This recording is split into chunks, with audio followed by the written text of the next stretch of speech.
Welcome to First Gen.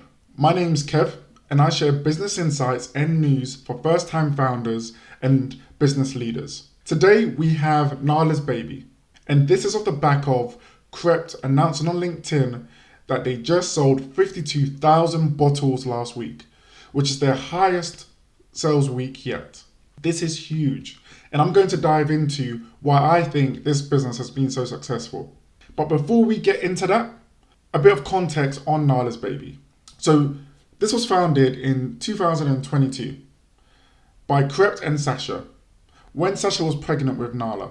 They were looking for a skincare brand that they could use that was clean, but they found that none of them were actually clean, or the ones that were really expensive. So they decided to start a skincare brand of their own, and that's how Nala's baby was started. So here are the reasons why I think they've been so successful. Firstly, from the start, they were focused on making the best product for their customers. They had clarity on what they wanted, and they were willing to put the time in and work with the manufacturer to make sure that the product was right. And it hit the key points that they needed it to hit. They wanted it to be almost 100% natural, and they really thought about it from the lens of a parent, being parents themselves. So they ensured that all the elements that were important to parents were included. And this took them, 2 years of really working on the product, making sure that it was right, making sure it hit all the criteria that they set before they actually launched the product.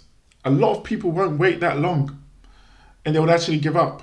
But they persisted because they knew that they wanted to provide the best product to their customers, and they knew that they needed it to be exactly what they envisioned for their brand.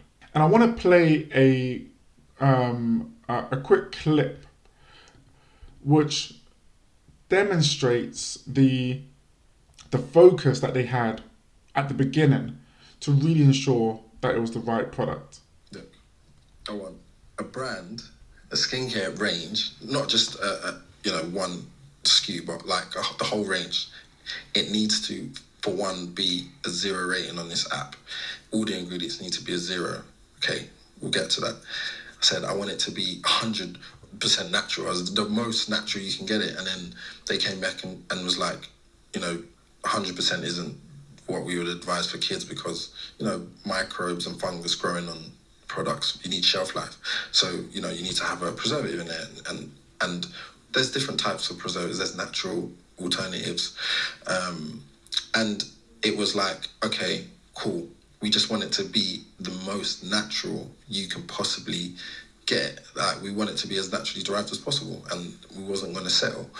And there was that. And then there was the checklist of the parent checklist of, vegan, cruelty-free, tear-free, so if it goes in their eyes, it doesn't burn, alcohol-free, all of these sensitive skin, eczema. And then, because we took so long formulating it, Nala was born and she had eczema. So that was like, it needs to be suitable for eczema. It needs to not irritate eczema. It needs to, be suitable for sensitive skin. At least we need all of these checklists. And then it was like, okay, that's great. And then we was like, but we want it to be about £5. £5.50, and that's where it was like, okay, this is gonna be really kind of difficult to do because it's like, if you want such a great product, it's gonna cost a lot. And then it made me realize why this doesn't exist. Maybe I still don't know. So as you can see, they really were focused on making sure that they were creating the best product they could. And if you go to the website, what you see is that all the things that Krept just talked about in that interview on Dive the CEO is what they've pulled through. So 99% natural, 100% vegan, tear-free, made in Britain, pediatrician approved and cruelty-free. This is what they set out to achieve. It took them a long time, but they achieved it. Now, the next thing I believe helped them to grow so quickly and successfully is that they built a strong team around them. Now, Krept, he was a musician. He didn't work in the baby skincare space, but he wanted to build a brand in this space. And so he built a strong team of people who understand consumers well, who understand the children consumer space specifically really well, and who understood this business. He brought in the right experts. And when you're new to a particular industry, you need to ensure that you're bringing in the right expertise to help you build this business. Otherwise, you're going to make mistakes that you could have learned if you had just brought in the right person. And what I'm going to do now is actually show you some of the people that are actually key people at Nala's Baby. And we're going to start with the managing director, Ben Noonan. So he's the managing director of Nala's Baby, but he was formerly head of business development at Outside Clinic, also head of sales and marketing at Spring Chicken. And Spring Chicken actually is a company, I did a bit of research on them, that are all about brands and product. And he was really pivotal in refining their core service offering. So to have him on their team running the operations of the business is huge and really ensures that they have that kind of consumer expertise leading the business. The next person I thought was interesting was Delapo, who's essentially their supply chain and operations manager. Now, I mentioned earlier that they just hit 32,000. I mentioned earlier that they just did 52,000 product sales in a week, and they're scaling really fast. Now, in order to do that, you need really strong logistics, and I'll touch on that a bit later on. But it looks like they brought in the right person to support them. Delapo was at L'Oreal as a senior demand planner. He was also at Bips Snacks as a supply chain and operations manager. So he clearly has a long history of really refining and perfecting supply chains for known and big brands. And the third person I wanted to highlight is Victoria. So she's actually head of product. So really ensuring that they are creating the right products. And before Nala's Baby, she was at Kidley. Now Kidley is a children's wear brand, and it actually just got acquired by Mori. And there she was director of brand development. So you can see, and this is just 3 people that I pulled out, but you can see the level of talent that they brought in to this business that have a good understanding of the children and consumer and supply chain space in order for them to be able to scale to this level. Now, the third reason why I think that they've grown and been so successful is because they really believe in the power of community, and they've had faith in the people. Now, there's 2 sides to this. So firstly, in terms of the community, Krept really leaned on his community and his network of friends in order to raise money for Nala's Baby. He had, big investors.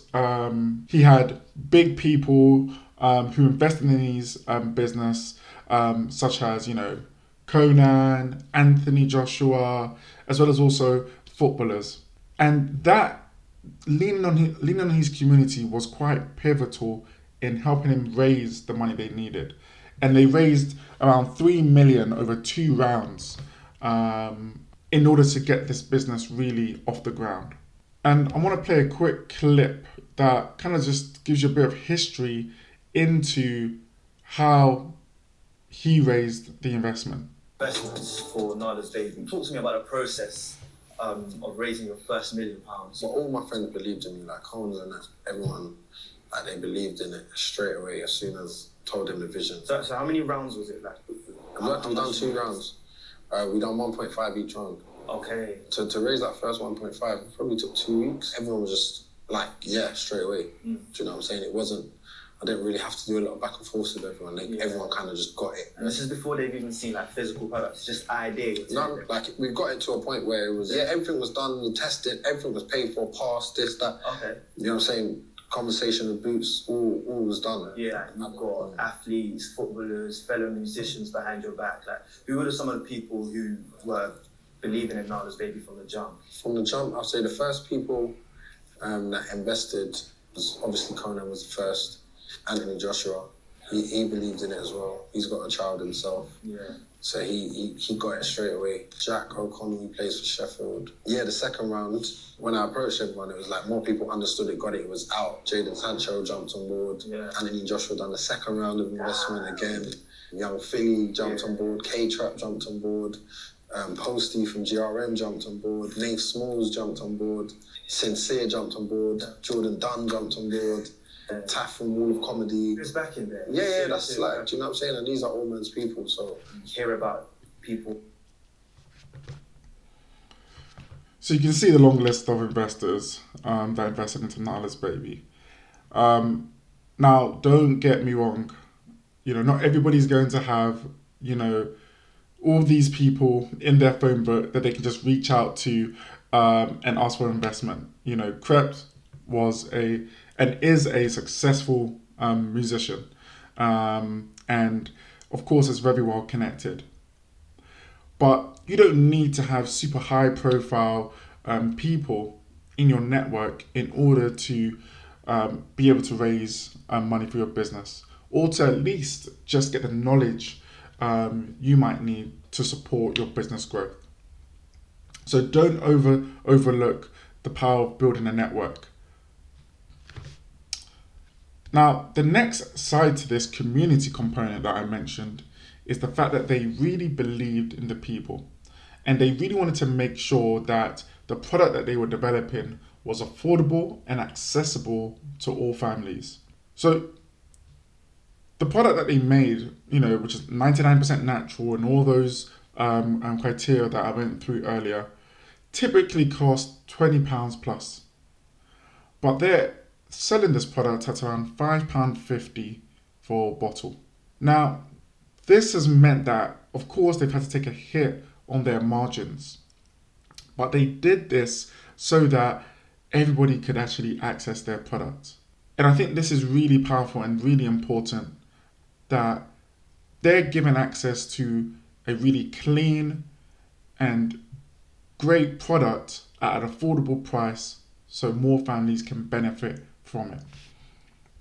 And I want to quickly just show you what Krept actually said in a Sky News article related to this, which is that, you know, most brands focus on, you know, margins and profitability, but they chose to take a hit on their margins because they genuinely feel like this is a product for the people. This is important. And you can see the community spirit around the brand and why people keep going back and buying more and why they've had so much support on social media.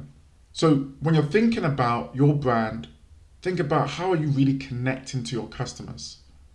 How are you making them feel like they're part of the journey? And how are you making decisions that choose them? Now, the last point I want to make as to why I think they've been so successful is because of their strong operational discipline, and of course they're well funded. Now, revenue for Nala's Baby surged from 1.8 million to 5.5 million in 1 year. That's 200% growth, and that landed them on the Sunday Times fastest growing private companies list. It's huge. They've sold over 3 million bottles. Now, in order to achieve such growth so quickly, you really need a well-oiled logistical machine. And you also need very smart demand planning to scale this quickly without breaking the business. Now, that's just the operational aspect.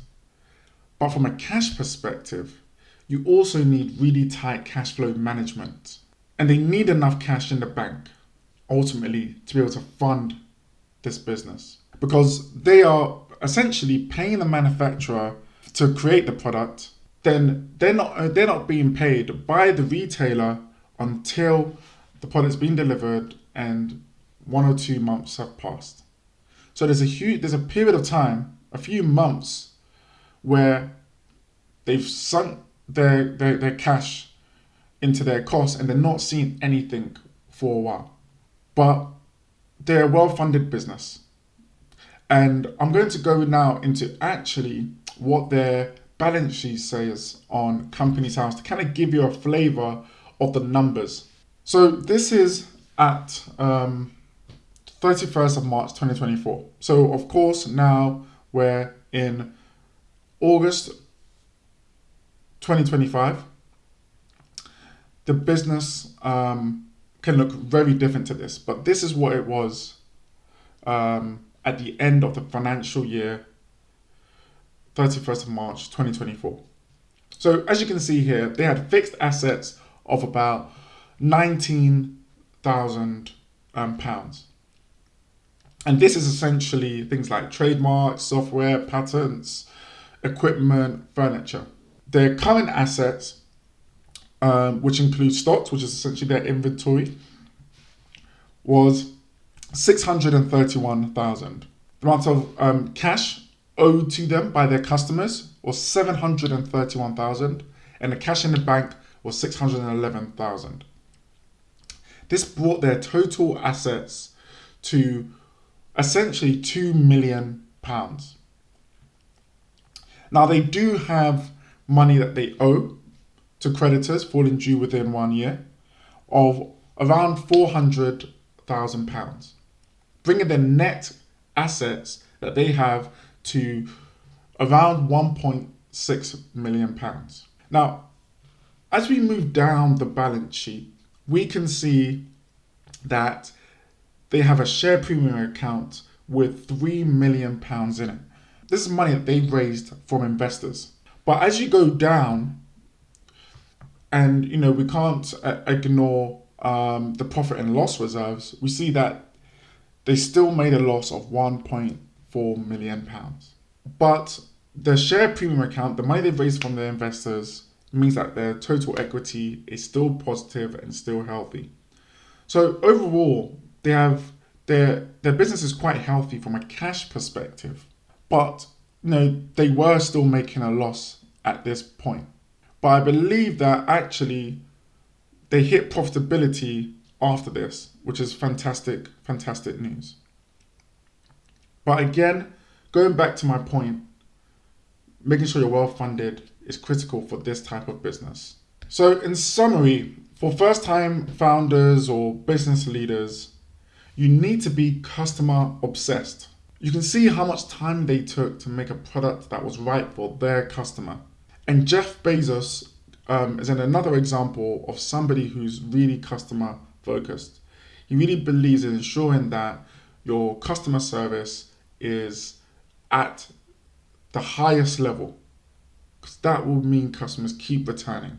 So when you're thinking about your products, when you're thinking about your customer service, think about how are you bringing the customer, how are you putting the customer first? Secondly, you need to build a strong team around you, especially if you've never worked in that industry before.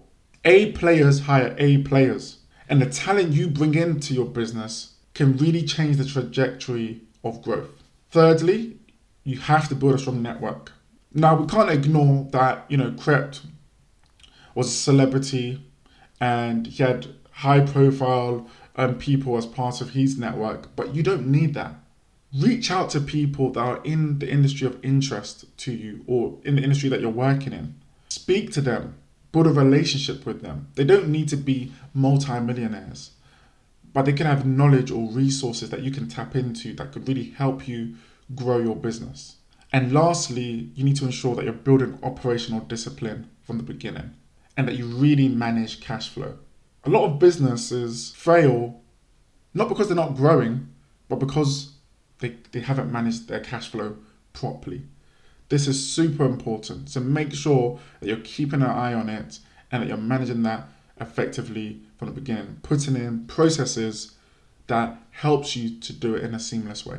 Subscribe for more business insights and news for first-time entrepreneurs and business leaders who are first in their family or their network to follow the entrepreneurial or business leadership path.